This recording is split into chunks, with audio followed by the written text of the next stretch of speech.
Hi hello ನಮಸ್ಕಾರ. ನೀವು ನೋಡ್ತಾ ಇದ್ದೀರಾ ಸ್ಪೀಡ್ ನ್ಯೂಸ್ ಕನ್ನಡ. ನಾನು ಐಶ್ವರ್ಯ ಗೌಡ. ಎಸ್, ಗಿಲ್ಲಿ ಅವರು ಗ್ರ್ಯಾಂಡ್ ಫಿನಾಲೆಯಲ್ಲಿ ತಮ್ಮ ಕೈಪಾಲಾಗಿಸ್ಕೊಳ್ಳುವಂತಹ ಟ್ರೋಫಿ ಇಟ್ಕೊಂಡು ಇಡೀ ಮಳವಳ್ಳಿಯಲ್ಲಿ ರೌಂಡ್ ಹೊಡಿತಾ ಇರುವಂಥದ್ದು. ಎಸ್, ನಾವು ಕೂಡ ಇವತ್ತು ಮಳವಳ್ಳಿಯಲ್ಲಿದ್ದೀವಿ. ಆ ಗ್ರ್ಯಾಂಡ್ ಫಿನಾಲೆ ಬಗ್ಗೆ, ಗಿಲ್ಲಿ ಅವರ ಬಗ್ಗೆ, ಒಂದಷ್ಟು ಗಿಲ್ಲಿಯ ತಲೆ ತುಂಟಾಟದ ಬಗ್ಗೆ ಶೇರ್ ಮಾಡೋಕ್ಕೆ ಅವರ ಅಕ್ಕ ಪವಿತ್ರ ಅವರಿದ್ದಾರೆ. ಗಿಲ್ಲಿ ಅವರ ಅಕ್ಕ ನಮ್ಮ ಜೊತೆ ಇದ್ದಾರೆ. ಎಸ್, ಅವ್ರನ್ನೇ ಮಾತಾಡ್ಸೋಗ್ತೀನಿ. ಮ್ಯಾಮ್ ನಮಸ್ತೆ, ಹೇಗಿದ್ದೀರಾ? ನಮಸ್ತೆ, ಚೆನ್ನಾಗಿದ್ದೀನಿ. ನೀವು? ನಾನು ಕೂಡ ಚೆನ್ನಾಗಿದ್ದೀನಿ. ಮೊದಲೇದಾಗಿ ಕೇಳಬೇಕು, ನಿನ್ನೆ ಒಂದಷ್ಟು ಜನ ಹೇಳ್ತಾ ಇದ್ರು, ಎಲ್ಲೋ ಒಂದು ಕಡೆ ಬಿಗ್ ಬಾಸ್ ಶೋ ಅಂತ ಬಂದಾಗ ಜಿದ್ದಿ ನಡೀತಾನೆ ಇತ್ತು. ಇದು ಗಿಲ್ಲಿ ಪಾಲಾಗುತ್ತೋ ಅಥವಾ ಅಶ್ವಿನಿ ಅವ್ರ ಪಾಲಾಗುತ್ತಾ ಅನ್ನುವಂಥದ್ದು ಜಿದ್ದಿ ನಡೀತಾನೆ ಇತ್ತು. ಈಗ ಗಿಲ್ಲಿ ಅವರ ಪಾಲಾಗಿರುವಂಥದ್ದು. ಸೊ ಹೇಗೆ ಅನ್ನಿಸ್ತಾ ಇದೆ ಅಂತ? ತುಂಬ ಖುಷಿ ಆಗ್ತಿದೆ ಮೇಡಮ್. ಯಾಕಂದರೆ ನನಗೆ ನಂಬಿಕೆ ಇತ್ತು. ಯಾಕಂದರೆ ಜನಗಳು ಅಷ್ಟು ಸಪೋರ್ಟ್, ಅಷ್ಟು ಪ್ರೀತಿ ಕೊಟ್ಟಿದ್ದಾರೆ. ನಾವೇನು ಮಾಡಬೇಕು, ಅದಕ್ಕಿಂತ 100ರಷ್ಟು ಜನಗಳೇ ಮಾಡಿದ್ದಾರೆ. ಜನಗಳ ಸಪೋರ್ಟಿಂದನೇ ಇದು ಮಾಡಿದ್ದಾರೆ. ಅದನ್ನೆಲ್ಲ ನೋಡಿ ತುಂಬ ಖುಷಿ ಆಯಿತು ಮೇಡಮ್. ನಾನು ಹೋಗೋಕ್ಕಾಗಲಿಲ್ಲ ಇದಕ್ಕೆ, ಫಿನಾಲೆ ಹೌದು ಪಾಪು ಇದೆ ಅಂದ್ಬಿಟ್ಟು ಹೋಗಲಿಲ್ಲ. ಬಟ್ ನಾವು ಮನೇಲೇ ಇದ್ದು ನೋಡ್ತಾ ವೆಯ್ಟ್ ಮಾಡಿ 6 ಗಂಟೆ ತನಕ ವೆಯ್ಟ್ ಮಾಡಿ, ಯಾವುದೇ ಚಾನಲ್ ಚೇಂಜ್ ಮಾಡ್ದೇ ಕರೆಂಟ್ ಹೋದ್ರು ಅದನ್ನೇ ಹಾಕೋ ಕೂತ್ಕೊಂಡು 12 ಗಂಟೆ ತನಕ ನೋಡಿ ನನಗೆ ಫೀಲಿಂಗ್ ತುಂಬ ಒಂಥರ ಆಗ್ತಿತ್ತು. ನಾನು ಇಲ್ಲಿ ಮನೇಲಿ ಕೂತ್ ನೋಡೋ ನನಗೇನೆ, ಬಟ್ ಅಲ್ಲಿ ಅವ್ನಿಗೆ ಯಾವ ರೀತಿ ಆಗಿರುತ್ತೋ ಏನು, ತುಂಬ ಖುಷಿ ಆಯಿತು. ಎಸ್, ಪ್ರತಿ ಸೀಸನ್ಗಳು ನೋಡಿದಾಗ ಮ್ಯಾಮ್, ಈ ಒಂದು ಸೀಸನ್ ನಾನು ಬೇರೆಯವ್ರ ಹತ್ರ ಮಾತಾಡಿದಾಗ ಪ್ರತಿಯೊಂದು ಸೀಸನ್ಗಳು ನೋಡಿದಾಗ ಈ ಒಂದು ಸೀಸನ್ ವಿಭಿನ್ನವಾಗಿ ಮೂಡಿ ಬಂದಿರುವಂಥದ್ದು. ಗಿಲ್ಲಿಯವರು ಪ್ರತಿ ದಿನಾನೂ ಕೂಡ ಒಂದೊಂದು ಕಂಟೆಂಟ್ಗಳ ಮೂಲಕ ನೋಡ್ತಾ ಇದ್ದಂಥ, ನೀವು ಕೂಡ ಪ್ರತಿದಿನನೂ ವಾಚ್ ಮಾಡಿರ್ತೀರ, ನೋಡಿರ್ತೀರ. ಸೊ ಹೇಗೆ ಅನ್ನಿಸ್ತಾ ಇತ್ತು ಪ್ರತಿದಿನನೂ? ನಾನು ಬಿಗ್ ಬಾಸ್ ತುಂಬ ನೋಡ್ಕೊಬಂದಿದ್ದೀನಿ. ಸೀಸನ್ 1ಇಂದನೂ ನೋಡ್ಕೊಬಂದಿದ್ದೀನಿ. ನನಗೆ ಬಿಗ್ ಬಾಸ್ ಇಷ್ಟನೇ. ಏಕೆಂದರೆ ನಾವು ಮನೇಲೆಲ್ಲ ಅದನ್ನೇ ಬಂದರೆ ಅದು ಇನ್ನೇನಿಲ್ಲ, ಬಿಗ್ ಬಾಸ್ ಮನೇಲಿ ಅಪ್ಪನೂ ಬಯ್ಯಾರ, ಇದೇನಕ್ಕೆ ಹಿಂಗೆ ನೋಡ್ತಿದ್ದೀನಿ, ಬೇರೆ ಚಾನಲ್ ಫಿಲ್ಮ್ ಅಪ್ಪಂಗೆಲ್ಲ ಫಿಲ್ಮ್ಗಳು ಇಷ್ಟ ಹಾಕೋದಿಲ್ವಾ ಅಂತ ನಾವು ಬಿಡ್ತಾನೆ ಇದ್ದಿಲ್ಲ. ನಾವು ಆದರೆ ಪ್ರತಿಯೊಂದು 1ರಿಂದ 11 ತನಕ ನೋಡಿ ಅಭ್ಯಾಸ ಇರೋದ್ರಿಂದ ಇದು ನನ್ನ ತಮ್ಮ ಹೋಗಿದ್ದಾನೆ ಅನ್ನೋದು ತುಂಬಾ ಖುಷಿ. ಡಿಫ್ರೆಂಟ್ ಆಗೋಯ್ತು ಅಂತ ಹೇಳ್ಬೋದು. ಏಕೆಂದರೆ ಈ ಸರಿ ನನ್ನ ತಮ್ಮ ಹೋಗಿದ್ದಾನೆ, ಎಲ್ಲರೂ ನಗಿಸಿದ್ದಾನೆ. ಆ ಕ್ರೇಜು ನಿಜವಾಗ್ಲೂ ಸುದೀಪ್ ಸರ್ ಇಷ್ಟು ಕೋಟಿ 37 ಕೋಟಿ ಓಟ್ ಬಂದೈತೆ ಅಂತ ಹೇಳಿದ್ಮೇಲೆ ನನಗಂತೂ ಒಂಥರ ಏನು ಹೇಳಬೇಕು ಅಂತ ಶಾಕು. ಅಷ್ಟು ಖುಷಿ ಆಯಿತು ನನಗಂತೂ ತುಂಬಾನೇ. ಎಸ್ ಮ್ಯಾಮ್, 37 ಕೋಟಿ ಒಂದು ಕಡೆ ಆಯಿತು ಅಂದರೆ, ಇನ್ನೊಂದು ಕಡೆ 37,000 ಆ ರೀತಿ ಲಕ್ಷಗಳು ಬರ್ತಾ ಇರುವಂಥದ್ದು. ಎಲ್ಲೋ ಒಂದು ಕಡೆ ನಿಮ್ಮ ತಮ್ಮಂಗೆ ಬಂದಿದೆ ಓಟ್ ಅನ್ನುವಂಥದ್ದು, ಒಂದು ಕಡೆ ಎಲ್ಲೋ ಒಂದು ಕ್ಲೂ ಬಂದಿತ್ತಾ ಅನ್ನುವಂಥದ್ದು? ಹೌದು, ಬಂದಿತ್ತು. ನಾನು ಆಲ್ರೆಡಿ ಅಪ್ಡೇಟ್ಗಳನ್ನ TV, ಮೊಬೈಲು, ಆನ್ಲೈನು ಎಲ್ಲ ನೋಡ್ತಾ ಇದ್ದೆ ನಾನು. ಯಾಕಂದರೆ ನನಗೆ ಇನ್ನೇನೇ ಕೆಲಸ ಇಲ್ಲ. ನನ್ನ ತಮ್ಮ ಇದಕ್ಕೆ ಬಿಗ್ ಬಾಸ್ಗೆ ಹೋದಾಗಿಂದ ನನಗೆ ಬರೀ ಅದೇನೆ, ಯಾವ್ದಾದ್ರು ನ್ಯೂಸ್ ನೋಡೋದು, ಮೊಬೈಲ್ ನೋಡೋದು, ಆಫ್ಲೈನಲ್ಲಿ ಆನ್ಲೈನಲ್ಲಿ ಏನಾಗ್ತಿದೆ ಅನ್ನೋದು ನೋಡೋದು. ಅದರಿಂದ ನಂಗೆ ಆಲ್ರೆಡಿ ಅವ್ನ ಕ್ರೇಜ್ ತುಂಬಾ ಚೆನ್ನಾಗಿ ಗೊತ್ತಿತ್ತು. ಅನ್ಕೊಂಡೆ ನಾನು, ಸುದೀಪ್ ಸರ್ ಹೇಳ್ದಾಗ್ಲಿ ಅಷ್ಟು ಕೋಟಿ ನನ್ನ ತಮ್ಮನಿಗೆ ಬಂದಿರ್ಬೋದು, ಖಂಡಿತ ಬಂದಿರುತ್ತೆ. ಯಾಕಂದರೆ ಜನ ಅಷ್ಟು ಪ್ರೀತಿ ತೋರಿಸ್ತಿದ್ದಾರೆ. ಯಾವುದೇ ರೀಲ್ಸ್ ಓಪನ್ ಮಾಡಿದ್ರು ನನ್ನ ತಮ್ಮನೇ. ಯಾವುದೇ ಹೊರಗಡೆಯಿಂದನೋ ನನ್ನ ಫ್ರೆಂಡ್ಸ್ಗಳು, ನಮ್ಮ ಮನೆಯವ್ರ ಜೊತೆ ಅವ್ರ ಫ್ರೆಂಡ್ಸ್ಗಳು ಅಷ್ಟೇ, ಎಲ್ಲರೂ ಫೋನ್ ಮಾಡಿ ಹೇಳೋರು. ನಮ್ಮ ಫ್ರೆಂಡ್ಸು ಆ ಕಡೆ ದುಬೈಯಲ್ಲಿದ್ದಾರೆ, ಅವರೆಲ್ಲ ಫೋನ್ ಮಾಡಿ ರೀಲ್ಸ್ ಎಲ್ಲ ಮಾಡಿದ್ದಾರೆ, ಸ್ಕ್ರೀನ್ಶಾಟ್ ಎಲ್ಲ ತೆಗೆದು ಕಳಿಸಿದ್ದಾರೆ, ವಿಡಿಯೋ ಕಳಿಸಿದ್ದಾರೆ ಅಂತ ಹೇಳಿದಾಗೆಲ್ಲ ನಂಗೆ ತುಂಬಾ ಖುಷಿ ಆಗ್ತದೆ. ಆ ಬೇಸ್ ಮೇಲೆ ಅದು ನನ್ನ ತಮ್ಮಂಗೆ ಬಂದಿರುತ್ತೆ ಖಂಡಿತ ಅಂತ ಅಂದ್ಕೊಂಡಿದ್ದೆ. ಯಾವ ವರ್ಷನೂ ಇರಲಿಲ್ಲ. ಯಾವುದಾದ್ರೂ ಒಂದು ವರ್ಷಕ್ಕೆ ಹೋಲಿಸ್ಕೊಂಡ್ರೆ ಈ ಭಾಗದಲ್ಲಿ ಮಾತ್ರ ಒಂದಷ್ಟು ವೋಟ್ ಬರ್ತಾ ಇತ್ತು. ಬಟ್ ಆದರೆ ಈ ವರ್ಷ ಬೇರೆ ರಾಜ್ಯಗಳಲ್ಲಾಗಿರ್ಬೋದು, ಒಂದಷ್ಟು ಕಡೆ ನೇಪಾಳ ಆಗಿರ್ಬೋದು, ಆ ಕಡೆ ಜಮ್ಮು ಕಾಶ್ಮೀರ, ಆ ಕಡೆಯಿಂದ ಬರುವಂತಹ ವೋಟ್ಗಳನ್ನ ನೆಪದಲ್ಲಿ ಇಟ್ಕೊಂಡ್ರೆ ಎಲ್ಲೋ ಒಂದು ಕಡೆ ಪುಣ್ಯ ಮಾಡಿರಬೇಕು ಗಿಲ್ಲಿ ಅಂತ ಅನ್ಸುತ್ತೆ. ತುಂಬಾನೇ ಪುಣ್ಯ. ಯಾವುದೋ ಹೇಳ್ತಾರಲ್ಲ ಮೊದಲೇ ದೊಡ್ಡವರು, ಯಾವುದೋ ಜನ್ಮದಲ್ಲಿ ಪುಣ್ಯ ಮಾಡಿದ್ವಿ, ಅದಕ್ಕೆ ಈ ಥರ ಆಗಿದೆ. ನಿಜ ಕನ್ಸಲ್ಲಿ ಕೂಡ ಅನ್ಕೊಂಡಿರ್ಲಿಲ್ಲ. ಇದೊಂಥರ ಕನಸೇ ಆಗ್ಬಿಟ್ಟಿದೆ ನಮಗೆಲ್ಲ. ಏಕೆಂದರೆ ನಾವು ಇದ್ದಿದ್ದು ಮಿಡ್ಲ್ ಕ್ಲಾಸ್ ಜನ, ನಾವು ಎಲ್ಲೋ ಹೊರಗಡೆ ಪ್ರಪಂಚನೂ ಗೊತ್ತಿಲ್ಲ, ಅಷ್ಟು ಗೊತ್ತಿಲ್ಲ ಅಂಥವ್ರು ನಾವು ಇವಾಗ ಹೇಳ್ಬೇಕಂದ್ರೆ ನಿಮ್ಮ ಮುಂದೆ ಮಾತಾಡ್ತಿದ್ದೀವಲ್ಲ ಮೈಕ್ ಮುಂದೆ, ಯಾವತ್ತೂ ಮೈಕ್ ಮುಂದೆ ಹೋಗಿಲ್ಲ, ಮಾತಾಡಿಲ್ಲ. ಅದು ಪುಣ್ಯನೇ ಅಲ್ವ, ಕನಸೇ ಅಲ್ವಾ. ನನಗೆ ಇವಾಗಲೂ ಅದೇ ಫೀಲ್ ಐತೆ. ನಿಜವಾಗ್ಲೂ ನಾವು ಇದೆಲ್ಲ ನೋಡ್ತಿದ್ದೀವ. ಏಕೆಂದರೆ ನಾವು ಯಾವುದಾದ್ರೂ ಇವಾಗ ಕ್ರೇಜ್ ಇದ್ದರೆ, ಬೇರೆಯವ್ರದ್ದು ಹೀರೋಗಳು ಬರ್ತಿದ್ರೆ ಈ ಥರ ಕ್ರೇಜ್ ನಾನು ನೋಡಿದ್ದೆ.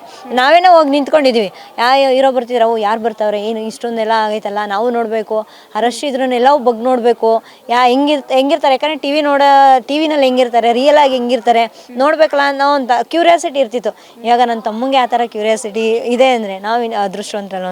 ಎಸ್ ಮ್ಯಾಮ್, ನಾನು ಈ ಒಂದು ಪ್ರಶ್ನೆ ಕೇಳಬೇಕು. ನಾನು ಈ ಹಿಂದೆ ನಿಮ್ಮ ಮನೆಗೆ ಬಂದಾಗ ಒಂದಷ್ಟು ನೆಗೆಟಿವ್ ಕಮೆಂಟ್ಗಳು ಬರುತ್ತೆ ಅನ್ನುವಂಥ ಕಾರಣಕ್ಕೆ ನೀವು ಮನೆಯಿಂದ ಆಚೆ ಬಂದಿರಲಿಲ್ಲ.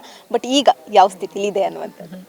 ಹಂಗೆ ಅವಾಗ ನಾನು ಅವಾಗ ಏನಕ್ಕೆ ಬಂದಿಲ್ಲ ಅಂದಿದ್ರೆ, ನಮ್ಮಿಂದ, ನಮ್ಮ ಫ್ಯಾಮಿಲಿಯಿಂದ ನನ್ನ ತಮ್ಮನಿಗೆ ಯಾವುದೇ ರೀತಿ ಪ್ರಾಬ್ಲಮ್ ಆಗಬಾರ್ದಲ್ಲ. ಅದರಿಂದ ಇವಾಗ ಜನಗಳೇನೇ ಅವ್ನು ಸ್ಪೀಕರ್ಸ್ ಇರುವಾಗ ನಾವು ಅವ್ನ ಪರವಾಗಿ ಮಾತಾಡೋದ್ರಲ್ಲಿ ತಪ್ಪೇನಿಲ್ಲ ಅಲ್ಲ.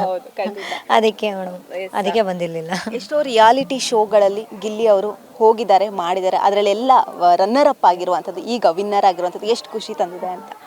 ಯಾವಾಗಲೂ ನಾನೇ ಅನ್ಕೋತಾ ಇದ್ದೆ ಅವ್ನು ಚೆನ್ನಾಗೂ ಮಾಡ್ತಾನೆ, ಚೆನ್ನಾಗೂ ಇದ್ದಾನೆ, ಎಲ್ಲ ಅವಾಗಲೂ ಅಷ್ಟೇ ಪಾಪ್ಯುಲಾರಿಟಿ ಇತ್ತು.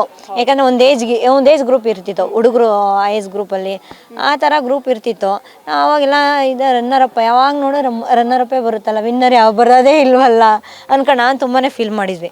ಆದರೆ ಇವಾಗಂತೂ ವಿನ್ನರ್ ಆಗಿರೋದಂತೂ ತುಂಬಾ ಖುಷಿ ಆಗ್ತಿದೆ, ಹೇಳ್ಕೊಳಕ್ಕೆ ಆಗ್ತಿಲ್ಲ, ಅಷ್ಟು ಖುಷಿ ಆಗ್ತಿದೆ. ಹೋಗಿರೋ ಒಂದೊಂದು ರಿಯಾಲಿಟಿ ಶೋಗಳಲ್ಲೂ ಗಿಲ್ಲಿ ಅವರಿಲ್ಲ ಅಂದರೆ TRPಗಳು ಕುಸ್ತಿರೋದಿದೆ, TRPಗಳು ಎಲ್ಲದರಲ್ಲೂ ಹೆಚ್ಚಾಗಿದ್ದೆ ಜಾಸ್ತಿ ಇರುವಂಥದ್ದು. ನನಗೂ ನಾವು ನೋಡಿದ್ವಿ, ಅವನು ಇದ್ದ ಕಡೆ ಎಲ್ಲ ನಗು ನಗು ನಗು ನಗು ಅಂದರೆ ಇವಾಗ ಹೆಂಗೆ ಫಸ್ಟ್ ಎಲ್ಲ ಒಂದು ಏಜ್ ಗ್ರೂಪ್ ಅಂತ ಇತ್ತು ಬೇರೆ ಶೋಗಳೆಲ್ಲ ಮಾಡಿದಾಗ, ಅವನು ಇಷ್ಟಪಡೋದೇ ಒಂದು ವೀಕ್ಲಿ ಒಂದು 2 ಡೇಸು ಆ ಥರ ಬರ್ತಿದ್ದ, ಅದರಿಂದ ಒಂದು ಅದಕ್ಕೆ ತಕ್ಕಂತೆ ಏಜ್ ಗ್ರೂಪ್ ಇರ್ತಿತ್ತು. ಬಟ್ ಬಿಗ್ ಬಾಸ್ ಬಂದಮೇಲೆ ಏನೋ ಏಜ್ ಗ್ರೂಪೇ ಇಲ್ಲ, ಚಿಕ್ಕ ಮಕ್ಕಳಿಂದ ಹಿಡಿದು ಏಜ್ ಆದವ್ರ ತನಕನೂ ಇಷ್ಟಪಟ್ಟಿದ್ದಾರೆ. ಅದರಿಂದ ಈ ಥರ ಕ್ರೇಜ್ ಆಗಿದೆ ಅಂತ ಹೇಳ್ಬೋದು. TRP ಅದು ನಿಜಾನೇ, ಯಾಕಂದರೆ ಜನಗಳು ಅವನು ಇಷ್ಟಪಡ್ತಾರೆ.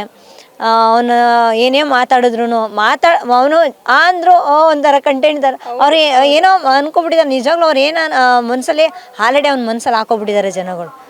ನಮಗಿಂತ ಮನೆಯವ್ರಿಗಿಂತ ಹೆಚ್ಚು ಪ್ರೀತಿ ಇಟ್ಕೊಬಿಟ್ಟಿದ್ದಾರೆ ಮೇಡಮ್. ಅದು ತುಂಬಾ ಖುಷಿ ಆಗುತ್ತೆ. ಯಾಕಂದರೆ ಇವಾಗೆಲ್ಲ ನೋಡಿದ್ರೆ ನಮ್ಮ ಫ್ಯಾಮಿಲಿ ನಾವು ಹೊರಗಡೆ ಅಷ್ಟು ಹೋಗಿಲ್ಲ ಇವಾಗ, ಯಾಕಂದರೆ ಹೋದರೆ ನಮ್ಮಿಂದಾಗಿ ನಮ್ಮ ಫ್ಯಾಮಿಲಿಯಿಂದಾಗಿ ಪಾಪ ಅವ್ನಿಗಿಲ್ಲಿ ಪ್ರಾಬ್ಲಮ್ ಆಗುತ್ತೋ ಅನ್ನೋ ಇಂಟೆನ್ಷನಿಂದ ನಾವೆಲ್ಲೂ ಹೋಗ್ತಿರ್ಲಿಲ್ಲ, ಮನೆಯಲ್ಲೇ ಇರ್ತಿದ್ವಿ, TV ನೋಡ್ತಿದ್ವಿ, ಯಾರು ಬಂದರೆ ಅಷ್ಟು ಮಾತ್ರ ಇದ್ವಿ. ಆದರೆ ಜನಗಳು ನಮಗಿಂತ ಹೆಚ್ಚು 100 ಪಟ್ಟು ಅಂತ ಹೇಳ್ಬೋದು ದೇವ್ರು ಮಾಡಿದ್ದಾರೆ, ಅವ್ರಿಗೆ ತುಂಬ ಪ್ರೀತಿ ಕೊಟ್ಟಿದ್ದಾರೆ, ಅವ್ರಿಗೋಸ್ಕರ ಮಾತಾಡಿದ್ದಾರೆ, ಜನಗಳೇ ಮಾತಾಡಿರೋದು, ನಾವು ಅಷ್ಟು ಮಾತೇ ಆಡಿಲ್ಲ. ನಾನು ನೀವೇ ಹೇಳಿದ್ರಲ್ಲ ಲಾಸ್ಟ್ ಟೈಮ್ ನೀವು ಮಾತಾಡಿಲ್ಲ ಅಂತ, ನಾನೇನು ಮಾತಾಡಿಲ್ಲ. ಜನಗಳೇ ನಮ್ಮ ಮಾತೆಲ್ಲನೂ ಜನಗಳೇ ಮಾತಾಡಿದ್ದಾರೆ. ಅವಾಗಲೇ ನಾವು ಮೂಗ್ರಾಗ್ಬಿಟ್ಟಿದ್ವಿ. ಇವಾಗ ಅವರು ಅಷ್ಟೊಂದು ಸಪೋರ್ಟ್ ಮಾಡಿ ಗೆಲ್ಲಿಸ್ಕೊಟ್ಟಿದ್ದಾರೆ, ಈಗಲೂ ಮಾತಾಡಿಲ್ಲ ಅಂದರೆ ಅಷ್ಟು ಚೆನ್ನಾಗಿರಲ್ಲ ಅಂತ. ಓಕೆ, ಒಂದಷ್ಟು ಜನ ಹೇಗೆ ಅಂದರೆ ಎಲ್ಲೋ ಒಂದು ಕಡೆ ರಿಯಾಲಿಟಿ ಶೋಲಿಗೆ ವಿನ್ ಆಗ್ತಾರೆ, ಬಟ್ ಆದರೆ ಜನಗಳು ಧ್ವನಿಗೂಡಿಸೋದು ತುಂಬಾ ಕಷ್ಟ. ಬಿಕಾಸ್ ಏನೋ ಒಂದು ವಿಷಯ ಬಂದಾಗ ಜನಗಳು ಧ್ವನಿ ಎತ್ತಲ್ಲ. ಬಟ್ ನಿಮ್ಮ ಗಿಲ್ಲಿ ಪರವಾಗಿ ಧ್ವನಿ ಎತ್ತಿದ್ದಿದೆ. ಯಾಕಪ್ಪ ಹೀಗೆ ಹೇಳ್ತಾ ಇದ್ದೀನಿ ಅಂದರೆ, ಈ ಹಿಂದೆ ಅಶ್ವಿನಿ ಗೌಡ ಅವರು, ಕಿಚ್ಚ ಸುದೀಪ್ ಅವರು ಅಶ್ವಿನಿ ಗೌಡ ಅವ್ರನ್ನ ವಿನ್ ಮಾಡ್ತಾರೆ ಅಂತ ಗೊತ್ತಾದಾಗ ಒಂದಷ್ಟು ಹೋರಾಟಗಳು ನಡೀತು, ಇಲ್ಲ ಗಿಲ್ಲಿನೇ ವಿನ್ ಆಗಬೇಕು ಅನ್ನುವಂಥ ಕಾರಣಕ್ಕೆ. ಆ ಒಂದು ಸುದ್ದಿನ ನೀವು ಕೇಳಿದಾಗ ನಿಮಗೆ ಹೇಗೆ ಅನ್ನಿಸ್ತು? ಓಕೆ, ಗಿಲ್ಲಿ ಗೆಲ್ತಾನೋ ಇಲ್ವೋ ಅನ್ನೋವಂಥದ್ದು ಏನಾದರೂ ಅನ್ನಿಸ್ತಾ ಇದೆ? ಆ ಟೈಮಲ್ಲಿ ಬೇಜಾರಾಯಿತು, ಏಕೆಂದರೆ ಅದು ಕಾಂಪಿಟೇಷನ್ ಅಷ್ಟೇ, ಅದು ಪರ್ಸ್ನಲ್ಲು ಆ ಥರ ಏನೂ ಇಲ್ಲ. ಪಾಪ ಅವರೂ ಅಷ್ಟೇ. ಇವಾಗ ಬಿಗ್ ಬಾಸ್ ನೋಡ್ತಿದ್ರೆ ಪ್ರತಿಯೊಂದೂ ಲೈವಲ್ಲಿ ಆಗಿರ್ಬೋದು, ಆ ಟೈಮ್ಗೆ ಜಗಳ ಆಡ್ತಿದ್ರು, ಮತ್ತು ಅವರಿಬ್ಬರು ಚೆನ್ನಾಗಿ ಇರ್ತಿದ್ರು. ಅಶ್ವಿನಿ ಮ್ಯಾಮ್ ಆದರೂ ಅಷ್ಟೇ, ನಟ ಆದರೂ ಅಷ್ಟೇ, ಒಂದು ಆ ಟೈಮಲ್ಲಿ ಜಗಳ ಆಗೋದು ಏನೋ ಮಾಮೂಲಿ ಟಾಸ್ಕ್ ವಿಚಾರ ಆಗಿರ್ಬೋದು, ಬೇರೆ ಯಾವ್ದಾದ್ರು ಆಗಿರ್ಬೋದು, ಜಗಳ ಆಡೋರು ಚೆನ್ನಾಗಿರ್ತಿದ್ರು. ಬಟ್ ಅವ್ರಿಗೇನು ಅನ್ನಿಸ್ತಿರ್ಲಿಲ್ಲ. ನಾವು ಆ ಥರ ನಾನು ಅಂದ್ಕೊಂಡಿರ್ಲಿಲ್ಲ, ಯಾಕಂದರೆ ನಮಗೆ ಗೊತ್ತಿತ್ತಲ್ಲ ಅವ್ರ ಸ್ವಭಾವ, ನಾವು ನೋಡ್ತಿದ್ವಲ್ಲ.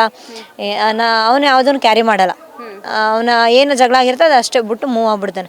ಅವರಿಬ್ಬರು ಚೆನ್ನಾಗೇ ಇದ್ರು ಒಳಗಡೆ. ಬಟ್ ಈ ಥರ ಕೆಲವೊಂದು ನೆಗೆಟಿವ್ ಆಗ್ತಿತ್ತಲ್ಲ, ಅದು ಬೇಜಾರಾಗ್ತಿತ್ತು. ಆದರೆ ಜನಗಳು ಕೈ ಬಿಟ್ಟಿಲ್ಲ, ಅದನ್ನು ನೋಡಿ ಖುಷಿ ಆಗ್ತಿತ್ತು. ಬಟ್ ಬೇಡದೇ ಇರೋವಂಥ ಕಾಮೆಂಟ್ಗಳು ನೆಗೆಟಿವ್ ಮಾಡ್ತೀರಾ, ಅದೊಂದು ಸ್ವಲ್ಪ ಬೇಜಾರಾಗಿತ್ತು ಅಷ್ಟೇ. ಅದು ಬಿಟ್ಟರೆ ಏನು ಅನಿಸಿಲ್ಲ ಮೇಡಮ್. ನಾವು ಗಿಲ್ಲಿನ ಕಂಡಂತೆ ಎಷ್ಟು ತರಲೆ ತುಂಟಾಟ ಮಾಡ್ತಾರೆ, ಅದರಲ್ಲೂ ನಮಗೆ ಕಾಣೋದಕ್ಕಿಂತ ಹೆಚ್ಚಾಗಿ ಅಕ್ಕ ತಂಗಿಯರಿಗೆ ಗೊತ್ತಾಗುತ್ತೆ. ನಿಮ್ಮ ಜೊತೆ ಹೇಗಿರ್ತಾ ಇದ್ರು ಗಿಲ್ಲಿ ಅಂತ? ನನ್ನ ಜೊತೆ ಚೆನ್ನಾಗಿರ್ತಾ ಇದ್ರು, ಶೇರ್ ಮಾಡೋದು, ಏನೋ ಜಗಳ ಆಡೋದು, ತಮಾಷೆ ಮಾಡೋದು ಎಲ್ಲನೂ. ನಾನು ಇದುವರೆಗೂ ಪ್ರೀತಿಯಿಂದನೇ ಪವಿ ಅಂತಲೇ ಕರೆಯೋದು, ಪವಿತ್ರ ಅಂದಿಲ್ಲ, ಅಕ್ಕ ಅದೇನಿಲ್ಲ, ಪವಿ. ಹೌದು, ಪ್ರೀತಿಯಿಂದನೇ, ಅದರಲ್ಲೇ ಪ್ರೀತಿ. ನಾವೆಲ್ಲ ಅಷ್ಟೇ, ಬೈಯೋದು ಜಗಳ ಆಡೋದು ಕಾಮನ್, ಅದು ತಮ್ಮ ಅಕ್ಕ ಅದೆಲ್ಲ ಕಾಮನು. ಪ್ರೀತಿಯಿಂದನೇ ಚೆನ್ನಾಗಿ ಮಾತಾಡ್ಸೋದು, ಅದೆಲ್ಲ ತುಂಬ ಪ್ರೀತಿ ಆಯಿತು. ಅಪ್ಪನ ಹತ್ರ ಮಾತಾಡಿಸ್ತಾ ಇದೆ, ಅಪ್ಪ ಕೂಡ ಹೇಳ್ತೀರಿ ಈ ವರ್ಷ ಮನೆಗೆ ಸೊಸೆ ಕರ್ಕೊಬರೋವಂಥ ಪ್ಲ್ಯಾನಲ್ಲಿ ಇದ್ದೀವಿ ಅಂತ, ಏನಾದರೂ ಪ್ರೊಸೆಸಿಂಗಲ್ಲಿ ನಡೀತಾ ಇದೆಯಾ ಏನು? ಇಲ್ಲ ಮೇಡಮ್, ಅವನದು ಒಪಿನಿಯನ್ ಕೇಳಬೇಕಲ್ಲ, ಅವನದು ವೈಯಕ್ತಿಕ ಅಲ್ಲ, ಅವನ ಜೀವನ ಪರ್ಯಂತ ನಾವು ಅನ್ಕೋಬೋದು. ಆದರೆ ಹೇಳ್ತಾರಲ್ಲ, ಕಂಕಣ ಭಾಗ್ಯ ಕೂಗ್ಬಿಡಿ ಬರ್ಬೇಕು, ಅವಾಗಲೇ ಮದುವೆ. ನಾವು ಎಷ್ಟೇ ಏನೇ ಪ್ರಯತ್ನ ಮಾಡಿದ್ರು ಅದು ಆಗೋದಿಲ್ಲ ಅಂತ. ಅವನಿಗೆ ಸೂಟ್ ಆಗುವಂಥ ಒಂದೊಳ್ಳೆ ಹುಡುಗಿ ಸಿಗಬೇಕು, ನಮ್ಮ ಮನೆಗೆ ಹೊಂದ್ಕೊಳ್ಳೋಕ್ಕಿಂತ ಹೆಚ್ಚಾಗಿ ಅವನು ಜೋಡಿ ಆಗಬೇಕು ಕೊನೆ ತನಕ. ಅವನಿರೋ ತನಕನೂ ಚೆನ್ನಾಗಿ ಇಬ್ಬರು ಚೆನ್ನಾಗಿರ್ಬೇಕು, ಆ ಥರ ಜೋಡಿ ಸಿಗಬೇಕು. ಅದು ಆಮೇಲೆ ಅವನ ಒಪಿನಿಯನ್ ಇರಬೇಕಲ್ಲ, ಯಾವಾಗ ಆಗ್ತಾನೆ ಏನು ಅಂತ. ಇವಾಗ ತಾನೇ ಈ ಥರ ಅವನು ಏನೋ ಚಿಗುರ್ತಿರೋ ಪೈರು ಥರ ಮುಂದೆ ನೋಡಬೇಕು ಮೇಡಮ್. ಮ್ಯಾಮ್, ನಾನೀಗ ಅಲ್ಲಿಂದ ನೋಡ್ಕೊಂಬಂದೆ, ಊರಲ್ಲೆಲ್ಲ ಹಬ್ಬನೇ ಮಾಡ್ತಾ ಇರುವಂಥದ್ದು. ಎಲ್ಲೋ ಒಂದು ಕಡೆ ನಮ್ಮ ಹಳ್ಳಿ ಹುಡುಗ ಗೆಲ್ಲಬೇಕು ಅನ್ನುವಂಥದ್ದು ಕಾತರತೆ ಅದು ಯಾರಲ್ಲೂ ಬರಲ್ಲ. ಬಟ್ ಈ ಹಳ್ಳಿ ಹುಡುಗರು ಮುಗ್ದ್ರು ಅಂತಾರಲ್ಲ, ಆ ರೀತಿ ಒಂದಷ್ಟು ಕಡೆ ಬ್ಯಾನರ್ಗಳು ಹಾಕಿದ್ದಾರೆ, ತಮ್ಮ ಕಾರ್ಗಳಾಗಿರ್ಬೋದು, ಬೈಕ್ಗಳಾಗಿರ್ಬೋದು, ಪೋಸ್ಟರ್ಗಳು ಅಂಟಿಸಿರುವಂಥದ್ದು. ಇದೆಲ್ಲ ನೋಡಿದಾಗ ಎಷ್ಟು ಖುಷಿ ಆಗ್ತಾ ಇದೆ. ಮನೇಲಿ ಏನಂತ ಹೇಳಿದ್ರು ಅಂತ? ಅವ್ರು ಖುಷಿ ಏನಂತ ಹೇಳೋಕ್ಕಾಗುತ್ತೆ ಮೇಡಮ್, ಇದಕ್ಕೆಲ್ಲ ಅವ್ರೇನು ಮಾತಾಡಿಲ್ಲ, ಯಾಕಂದ್ರೆ ಮಾತುಗಳೇ ಬರಲ್ಲ. ನಮ್ಮ ನಿನ್ನೆನೂ ಕೂಡ ಅಷ್ಟೇ ಫೈನಲ್ ಇತ್ತು, ನಮ್ಮ ಮನೆ ಸ್ಟ್ಯಾಂಡ್ ಹತ್ರನೇ ಇರೋದು. LED ಹಾಕ್ಕೊಂಡು ದೊಡ್ಡದಾಗಿ ಎಲ್ಲ ಸ್ಟ್ಯಾಂಡೇನೆ ತುಂಬೋಗಿತ್ತು. ಅಷ್ಟು ಜನ ನನ್ನ ತಮ್ಮನ ನೋಡ್ತಾ ಇದ್ರು ಅದು LED TV-ನಲ್ಲಿ. ಇವಾಗ ಯಾವ್ದಾದ್ರು ಕ್ರಿಕೆಟ್ ಮ್ಯಾಚ್ ಆದರೆ ಎಲ್ಲರೂ ಒಂದು ಕಡೆ ಸೇರಿ ನೋಡ್ತಾ ಇದ್ರು. ಬಟ್ ಇವಾಗ ನನ್ನ ತಮ್ಮನ ಆ ಥರ ನೋಡ್ತಿದ್ದಾರೆ. ಖುಷಿ ಆಯಿತು. ಏನು ಹೇಳಬೇಕು ಅಂತಲೇ ಗೊತ್ತಾಗ್ತಿಲ್ಲ. ಇನ್ನೊಂದೇನು ಅಂದರೆ ಅಂಬರೀಷ್ ಅಣ್ಣಂಗೆ ಹೋಲಿಸ್ತಾ ಇದ್ದಾರೆ ಮ್ಯಾಮ್. ಒಂದಷ್ಟು ಜನರನ್ನ ಮಾತಾಡಿಸುವಂಥ ಪ್ರಯತ್ನ ಮಾಡಿದೆ. ಬಟ್ ಅವ್ರು ಹೇಳ್ತಾ ಇರೋದು ಅಂಬರೀಷ್ ಅಣ್ಣನ ಬಿಟ್ಟರೆ ನಾವು ಗಿಲ್ಲಿ ನಟನೆ ನೋಡ್ತಾ ಇರುವಂಥದ್ದು. ಆ ಒಂದು ಹೋಲಿಕೆ ಇದೆಯಲ್ಲ, ಅದನ್ನ ಕೇಳಿದಾಗ ಮನಸ್ಸಿಗೆ ಒಂಥರ ಸಮಾಧಾನ ಆಗುವಂಥ ಪ್ರಯತ್ನ. ಸೊ ಏನು ಹೇಳ್ತೀರಾ? ಸಮಾಧಾನ. ಆದರೆ ಅಂಬರೀಷ್ ಅಣ್ಣ ಅವರಲ್ಲಿ ಇನ್ನೂ ಬೆಳಿಬೇಕು. ಅವ್ರಿಗೆ ಹೋಲ್ಸೋದು ಅವ್ರ ದೊಡ್ಡ ಗುಣ. ಆದರೆ ನಮಗೆ ಇದಿರುತ್ತಲ್ವ, ಇನ್ನು ಚಿಗುರು ಅದೆಲ್ಲ ತಪ್ಪಾಗುತ್ತೆ. ಬಟ್ ಜನಗಳು ಹೋಲಿಕೆ ಮಾಡ್ತಾರಲ್ಲ, ಅದು ಖುಷಿ ಅಷ್ಟೇ. ಕೊನೆಯದಾಗಿ ವೀಕ್ಷಕರು ಎಷ್ಟೋ ಜನ ಗಿಲ್ಲಿಗಾಗಿ ಹಂಬಲಿಸ್ತಾ ಇದ್ದಾರೆ, ಗಿಲ್ಲಿನ ಡೈರೆಕ್ಟಾಗಿ ನೋಡಬೇಕು ಅನ್ನುವಂಥ ತುಂಬ ಜನ ಇದ್ದಾರೆ. ನಿಮ್ಮ ಮೂಲಕ ಏನಾದರೂ ಹೇಳೋದಿದ್ರೆ ಹೇಳ್ಬೋದು. ಖಂಡಿತ ಅವರೇ ನಿಮ್ಮನ್ನೆಲ್ಲ ಮೀಟ್ ಮಾಡ್ತಾರೆ, ಮಾತಾಡಿಸ್ತಾರೆ. ಆದರೆ ಸ್ವಲ್ಪ ಟೈಮ್ ಬೇಕಷ್ಟೇ. ಏಕೆಂದರೆ ಅವರು ಇವಾಗ ಬಂದಿದ್ದಾರೆ ಎಲ್ಲೋ ನೀವೇ ನೋಡ್ತಿದ್ದೀರಾ ಮನೆಯಲ್ಲಿ ಅಥವಾ ಮಳವಳ್ಳಿಯಿಂದ ಅದೆಲ್ಲ ಎಷ್ಟೋ ಜನ ಕ್ರೌಡ್ ಆಗಿದ್ದಾರೆ ಅಂತ. ಪಾಪ ಅವ್ರಿಗೂ ಫ್ರೀ ಬೇಕು. ಮನಬಿಚ್ಚಿ ಮಾತಾಡಬೇಕು ಅಂದರೆ ಅವ್ರಿಗೂ ಒಂದು ಸ್ವಲ್ಪ ಟೈಮ್ ಬೇಕು. ಒಂದು 4-5 ದಿನನೋ, ಒಂದು 2-3 ದಿನನೋ. ಏಕೆಂದರೆ ಅಲ್ಲಿ ಒಳಗಡೆ ಇದ್ದು 3 ತಿಂಗಳಿಂದ ಅದೇ ಅಭ್ಯಾಸ ಆಗಿರೋದ್ರಿಂದ ಅವ್ರಿಗೂ ಸ್ವಲ್ಪ ಮೈಂಡ್ ಫ್ರೀ ಮಾಡ್ಕೊಂಡು ಖಂಡಿತ ಅವ್ರು ಆಲ್ರೆಡಿ ಅವನು ಹೇಳಿದ್ದಾನೆ. ಏಕೆಂದರೆ ಅವನ ಜೀವ ಇರೋವರೆಗೂ ಜನಗಳ ಋಣ ಯಾವತ್ತೂ ಮರೆಯೋದಿಲ್ಲ ಅಂತ.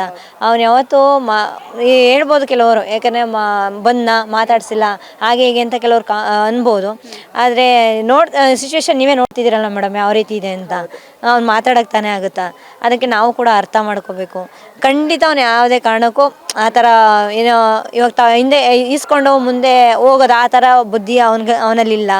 ಖಂಡಿತ ಅವ್ನು ನಿಮ್ಮ ಜೊತೆ ಎಲ್ಲ ಪ್ರೀತಿಯಿಂದ ಆಡ್ತಾನೆ. ಅದಕ್ಕೊಂದು ಸ್ವಲ್ಪ ಟೈಮ್ ಬೇಕು. ಟೈಮ್ ಕೊಡಿ ಅಷ್ಟೇ, ಅದೇ ಹೇಳೋದು. Yes, thank you so much ma'am. Thank you so much. Yes, ನೋಡಿದ್ರಲ್ಲ ವೀಕ್ಷಕರ, ಇದಿಷ್ಟು ಗಿಲ್ಲಿ ನಟ ಅವರ ಅಕ್ಕನ ಮಾತಾಗಿತ್ತು. ಈಗ ಗಿಲ್ಲಿ ನಟ ಅವರು ಚಿಗುರೊಡಿದ ಹೂವು ಅಷ್ಟೇ, ಇನ್ನು ಬೆಳೆದು ನಿಲ್ಲುವಂತಹ ಸಾಹಸ ಇನ್ನಷ್ಟು ಮಾಡಬೇಕು ಅನ್ನುವಂತಹ ಮಾತು ಅವರು ಆಡ್ತಾ ಇರುವಂಥದ್ದು. ಕ್ಯಾಮ್ರಾ ಪರ್ಸನ್ ನಾಗರಾಜ್ ಜೊತೆ ಐಶ್ವರ್ಯ ಗೌಡ, ಸ್ಪೀಡ್ ನ್ಯೂಸ್ ಕನ್ನಡ, ಮಳವಳ್ಳಿ.